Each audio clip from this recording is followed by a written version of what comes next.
नमस्कार प्रिय मित्रों, आप सभी का बहुत बहुत स्वागत है। मित्रों, हम प्रत्येक दिन 24 घंटे में लगभग 21,600 बार श्वास लेते हैं और उस प्रत्येक श्वास का कार्य है हमारे जीवन को बचाए रखना। लेकिन यह काफ़ी नहीं है।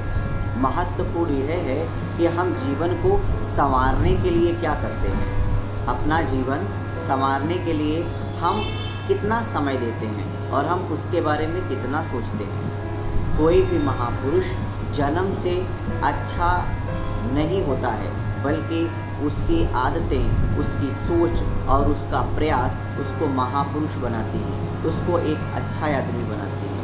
इसीलिए हमें यह सदैव याद रखना चाहिए कि हम अपने जीवन को सजाने, संवारने और निखारने के लिए क्या प्रयास कर रहे हैं। तो उसी के अंतर्गत आज हम आपको बताएंगे कि आपको शास्त्रों के अनुसार किन प्रमुख बातों का ध्यान रखना चाहिए। ऐसी कौन सी आदतें हैं जो बुरी आदतों के अंतर्गत आती हैं और ऐसी कौन सी क्रियाएं हैं जो अच्छी आदतों के अंतर्गत आती हैं। तो आपको बस ध्यान रखना है और ये सभी बातें शास्त्रों के अनुसार हैं, इसलिए आपको विशेष इस बात का ध्यान रखना चाहिए और आप इस बात को नोट कर लें। अगर आप ऐसा करते हैं तो कदापि न करें, और अगर आप ऐसा नहीं करते हैं तो समझ लीजिए आप सफलता की तरफ बढ़ रहे हैं। इसलिए सबसे पहले हम आपको बता दें कि एक पैर से दूसरे पैर को कभी आपस में रगड़ना नहीं चाहिए। एक पैर से दूसरे पैर को कभी धोना नहीं चाहिए। साथ में कांसे के बर्तन में भी कभी पैर नहीं धोना चाहिए और उसमें कुल्ला भी नहीं करना चाहिए। दांतों को कभी भी आपस में नहीं रगड़ना चाहिए। इसके साथ सिर, हाथ, पैर को कभी भी कपाना, डुलाना अनावश्यक नहीं चाहिए। इसके साथ में स्नान, दान, जप, होम, पूजन, स्वाध्याय, तर्पण, ये सब उकड़ू बैठ करके हमें कभी भी नहीं करना चाहिए। ऐसा अत्रि संहिता में लिखा है। स्नानम, दानम, जपम, होमम, भोजनम, देवतार्चनम, प्रौढ़ पादौ न कुर्वीता, स्वाध्यायम, पितृतर्पणम। सिर के बाल को कभी भी हमें अनावश्यक खींचना नहीं चाहिए।